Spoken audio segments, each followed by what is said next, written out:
Halo teman-teman, kita kembali lagi bersama saya Dr. Marta dari kelas 36E. Kali ini saya akan membahas suatu topik yang sangat menarik, yaitu mengenai kanker payudara.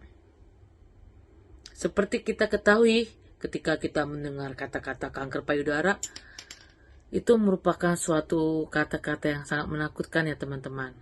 Karena bahkan sampai saat ini di Indonesia kanker payudara tetap menempati urutan nomor 1 sebagai kanker terbanyak di antara jenis kanker lainnya. Dan berdasarkan data WHO Globalcom 2020, kanker payudara ini menempati 16,6% dari kurang lebih 396.000 kasus baru dan menyumbangkan angka kematian sebesar 22.000 kasus. Banyak sekali ya teman-teman untuk angka kematiannya. Ada pasien saya yang bertanya kepada saya, "Dok, bisa gak kita mengurangi angka kematian karena kanker payudara? Atau adakah yang bisa kita lakukan untuk mendeteksi lebih awal?" Dengan kita mendeteksi lebih awal atau lebih dini, kita dapat membantu mengurangi kurang lebih 43% angka kematian. Baiklah, kita akan membahas lebih lanjut mengenai kanker payudara. Apa itu kanker payudara? Kanker payudara merupakan tumbuhnya sel-sel abnormal dalam jaringan payudara kita, yang biasanya ditandai dengan ciri-ciri seperti adanya benjolan di payudara kita, atau adanya perubahan warna kulit di area payudara kita, atau adanya perubahan jaringan payudara kita. Contohnya yang memberikan gambaran seperti kulit jeruk, atau bahkan ada yang keluar darah atau cairan dari putingnya. Bagaimana mengenai faktor risiko untuk semua wanita? Apakah semua wanita mempunyai faktor risiko yang sama untuk kanker payudara ini? Faktor risiko akan meningkat pada wanita yang pertama, secara genetik dia mempunyai keturunan kanker payudara di keluarganya. Yang kedua, wanita yang memakai KB hormonal. Yang ketiga, wanita yang pola hidupnya tidak sehat seperti merokok atau minum alkohol atau bahkan mempunyai berat badan yang berlebih. Yang keempat, wanita yang mendapatkan menstruasi awalnya di bawah umur 12 tahun atau yang menopause di atas usia 50 tahun. Karena umumnya kanker payudara banyak ditemukan di kalangan wanita yang lebih dari 50 tahun. Lalu, bagaimana sih dok caranya kita bisa men-screening lebih awal atau kita bisa mendeteksi lebih awal untuk kanker payudara ini? Di sini saya akan mengajarkan bagaimana kita bisa screening lebih awal untuk kanker payudara ini. Cara yang paling mudah adalah dengan melakukan sadari. Apa itu sadari teman-teman? Sadari itu adalah melakukan pemeriksaan rutin untuk payudara kita. Ini dapat kita lakukan sendiri di rumah tanpa bantuan medis. Saya akan mulai mengajarkan langkah-langkah melakukan sadari.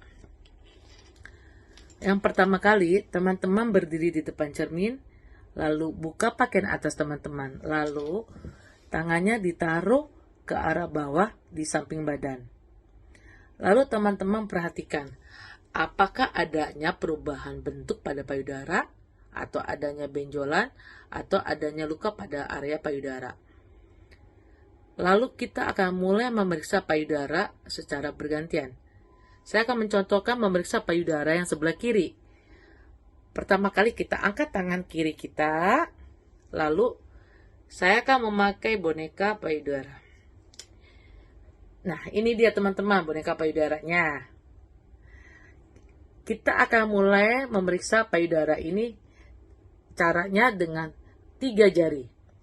Dengan 3 jari kita mulai memeriksa dari arah ketiak, menyusuri payudara kita secara perlahan sampai ke areola mame.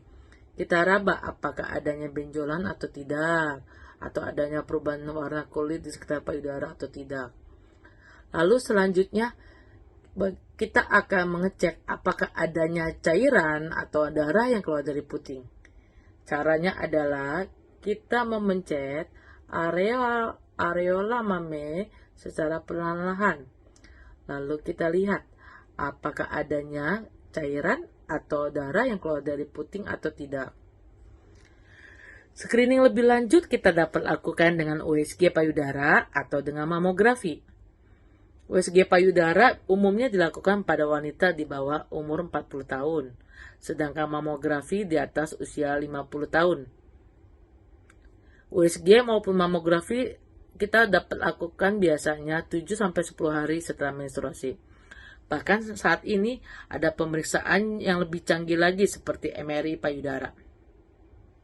Lalu, selain screening, ada gak sih dok yang kita bisa lakukan selain kita melakukan USG atau kita misalnya melakukan mamografi untuk mengurangi terjadinya resiko kanker payudara? Tentu saja bisa teman-teman. Yang paling penting adalah kita menjaga pola hidup kita tetap sehat.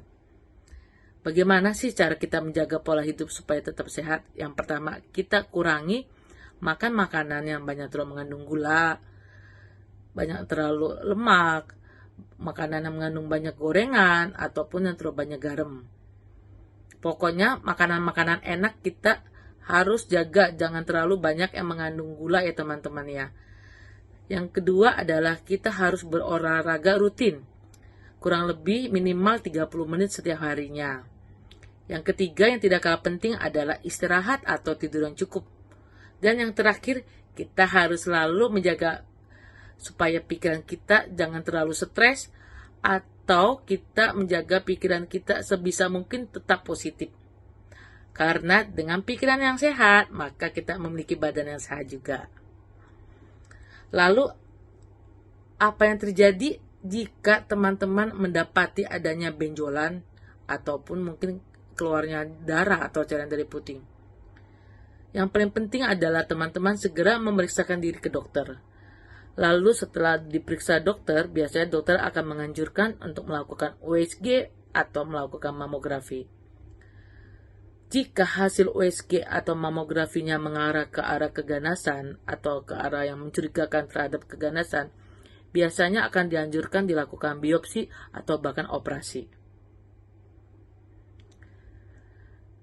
Di sini kita sudah membahas teman-teman tentang kanker payudara, mengenai cara mendeteksi gejala-gejala, bahkan apa yang akan kita lakukan pada saat kita menemukan adanya kanker payudara. Semoga video ini dapat berguna untuk teman-teman dan para kaum wanita dalam mengurangi resiko terjadi kanker payudara. Mari kita bersama mengurangi resiko kematian akibat kanker payudara. Sampai berjumpa lagi.